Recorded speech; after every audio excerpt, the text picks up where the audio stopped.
You've all met Bruce, my mate at Jacobs Well.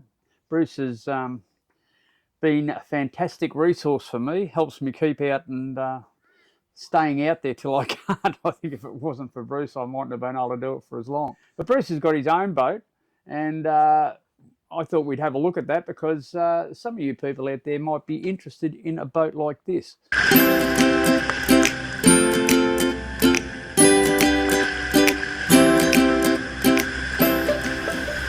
Well, we don't wear skimpy bikinis. Hell, it frightens me when I take my shirt off. There's definitely no one pregnant here. This is motor sailing for old dudes. We do live on a boat, and we do cruise extensively along the Australian coast. Join us and visit some great destinations.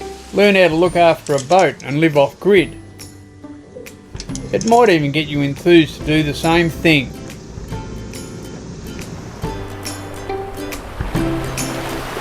Hey, stay out there till you can't. But it's not for sale, Norm. Okay, the same as my boat. You've got to wait till we die before you get your grubby hands on them. But anyway, that's it. But anyway, Bruce, you've had the boat for how long now? About 15 years. Yeah, 15 years or so. And you actually built the boat? Yes and no. I hired or engaged a builder, and the builder had a painter as an offsider. So between the three of us, we spent about 2 years building the boat. The builder did all the timber work and the painting and most of the organising. I did things like fitting the engine beds and engines and putting in the portholes and windows and all the plumbing, all the electrical, of course, gas, all the little nooks and cranny bits and pieces. Yeah, so constructing the boat, what sort of construction methods did you use, Bruce? The hulls are Western Red Cedar strip planked, glassed inside and out, of course. All the deck and the sides are all end grain balsa. We bought the sides from Peter, pre-formed, vacuum formed, however he does it. Pre-pregged, yeah. Pre-done. Yeah. And then at that time, Peter was swapping over from his Leopard to his Brava. So we bought the wing deck mould, and Glenn made the wing deck himself off Peter's moulds. And the rest of the superstructure is ply. Most of the internal walls and all your lounge and all that sort of stuff is all ply, again glassed. I think it was called Rangoon ply. I'm not exactly sure of the name. Yeah. And then all the fit out is American cherry. Yeah. So the floor and all the trim and stuff is all American cherry. Nice. Okay, so give us some dimensions. She's 11.7 metres long, 5.4 wide. When she went in the water, she was about 8 tonne, light ships.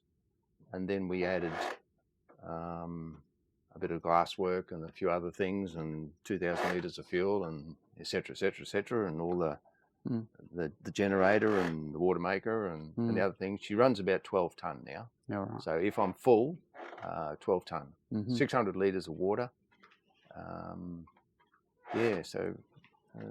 And we did a few modifications on it.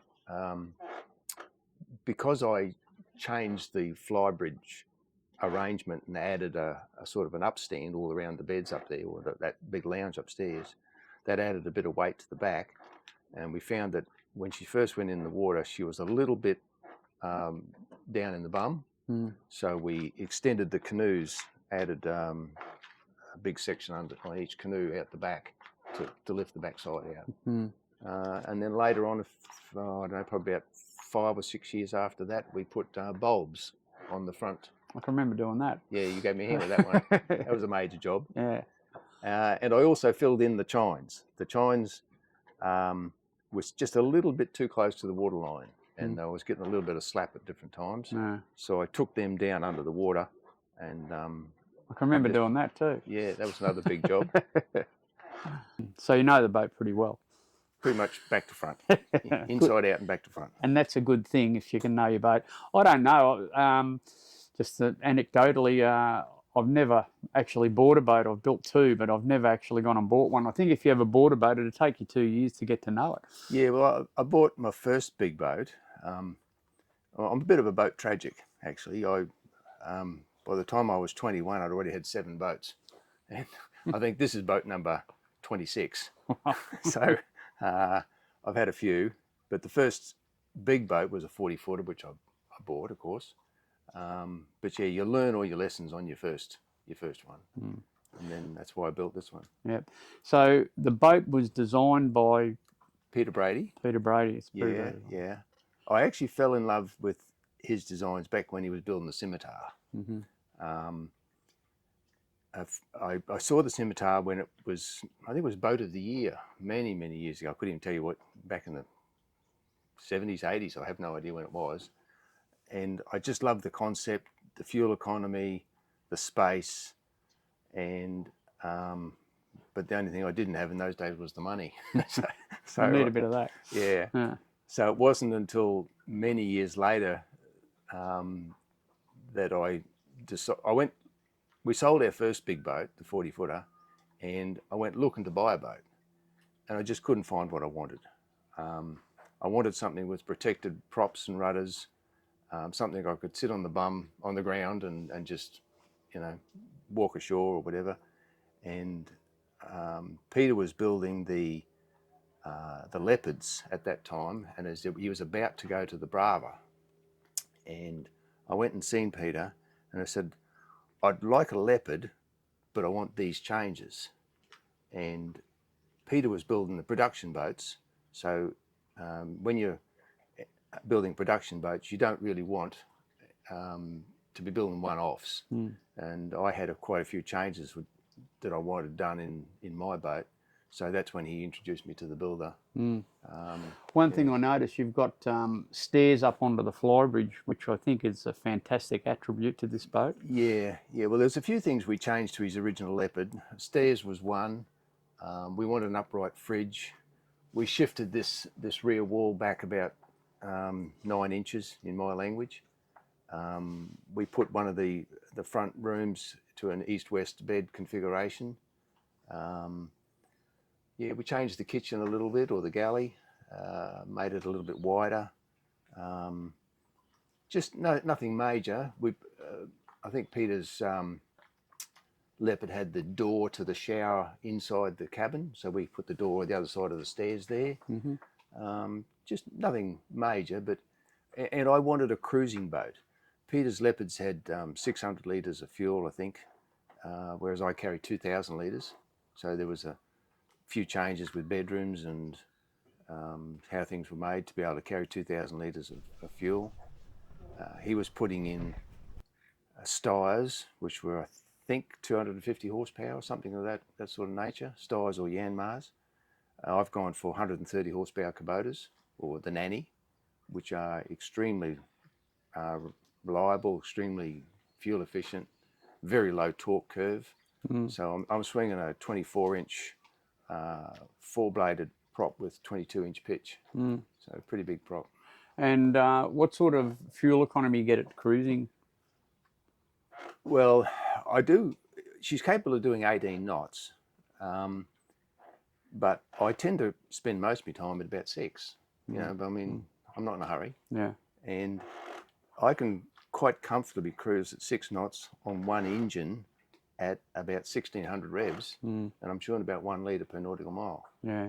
Which is pretty good going. Yeah, it's good going, yeah. And if I drop it a little bit further, I can actually get 0.7 of a litre per nautical mile. Yeah. So the Nannies are very reliable. They'll even run on their side. Actually, if you want to have a look at a video of Bruce's escapades in the Kimberleys. Escapades and Nanny Diesels, have a look at the link up here, or it might be up here. Yeah, there or there, wherever. Okay, so that's another video you can take a look at. So just briefly anyway, you have travelled pretty extensively on the boat. Oh yes, yeah, we've been to the Cape a couple of times, North Queensland, of course, and we've been round to the Kimberleys. The time we went to the Kimberleys, we actually left home in about May, I think it was, or April, might have been April, and we spent about most of the year just to get to Port Douglas. We put the boat in at Port Douglas for Christmas for a couple of months. Went back in late February.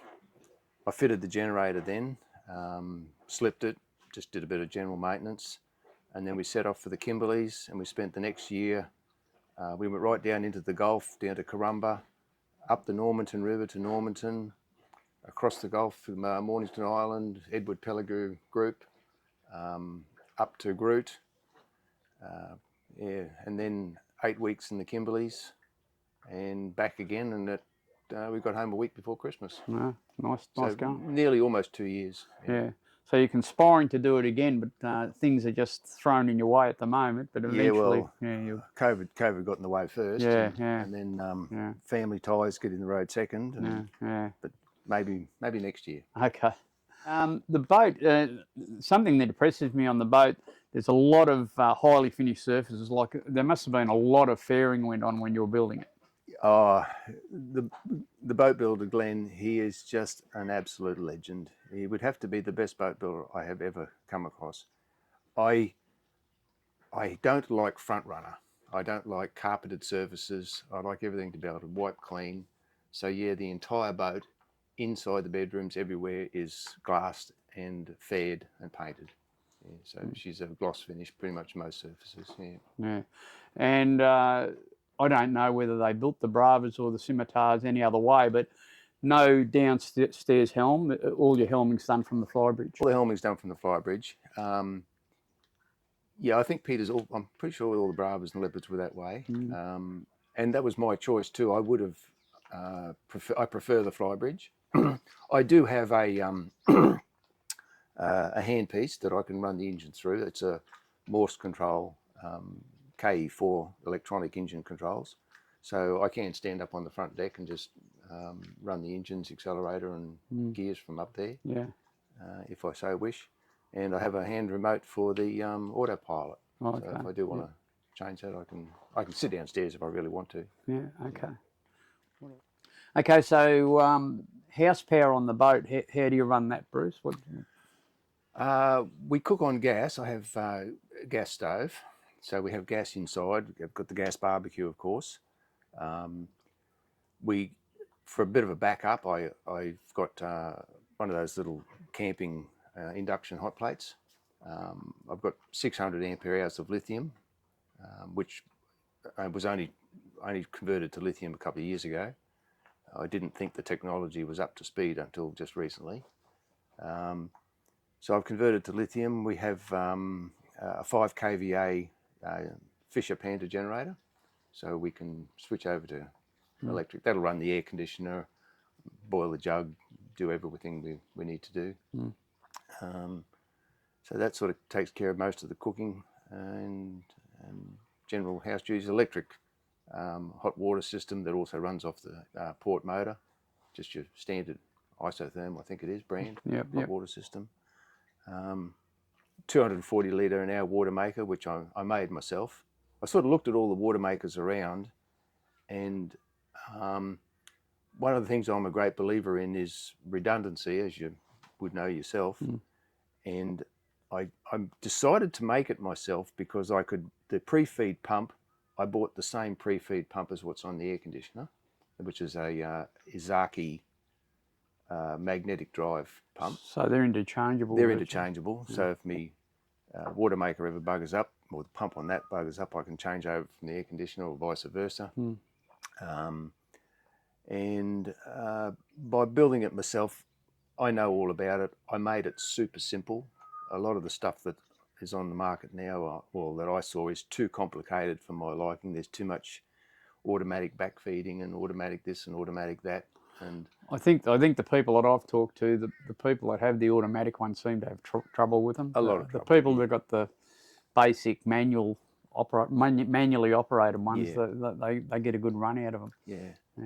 And just simple little things like even the water filters, the pre-filters.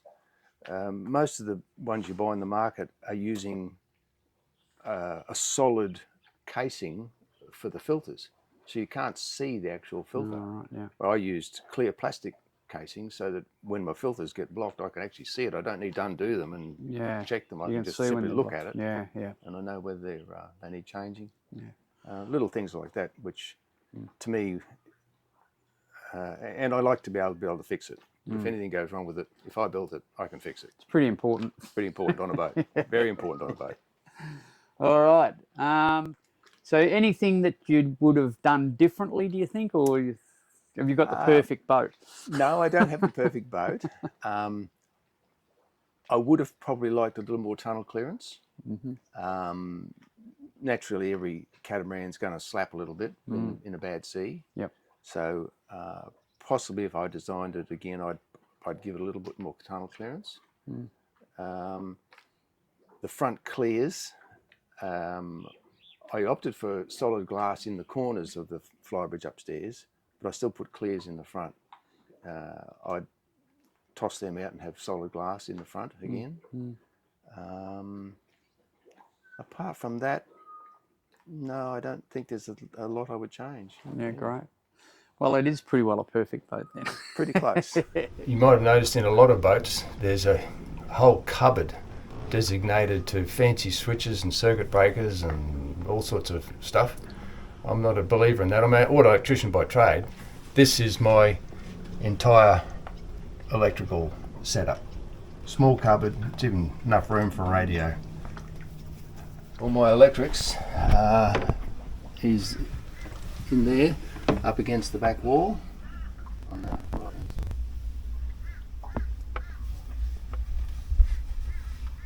Pull one of them out. This is also my Cleanerworks cupboard. See that? Cleanerworks Super Seal It. Cleanerworks Power Wax.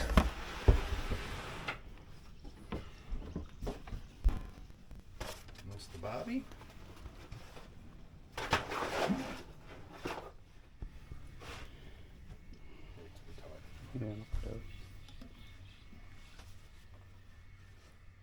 All right, Bruce. Well, look, thanks very much for your time, and thanks very much. I've just used this opportunity to thank you very much for all the assistance you've given me over the last 5 or 6 years. It really has. If it wasn't for Bruce, I don't think I'd be out there, crew. I think I'd probably have trouble, but I can come in here, and Bruce really, you know, he's a very smart man, and yeah, he's Just to fix it. he's you know, I can rely on him to, and he's a very thorough man as well. Like when he does anything, it's done properly. So I really appreciate the hand you've given me. So thanks very much, mate. Anytime, Pale. Yeah, and I think what I might try to do is get on to Peter Brady and see what he's up to. I might go and have a talk to him. Yeah, he builds some very nice stuff. Peter and Lorma, they're both wonderful people. Lorma's a real backbone of Peter's operation. Okay. Yeah. Oh. So he's a very well-known builder. Yeah, we might try and go and have a chat to him while I'm here. Yeah. Yeah. All right, guys. Well, thanks for watching this vid. I hope you've enjoyed it. I hope you got something out of it. And make sure you subscribe, ring the bell, share it with your friends. That helps. So, yeah, thanks for watching. Catch you next week.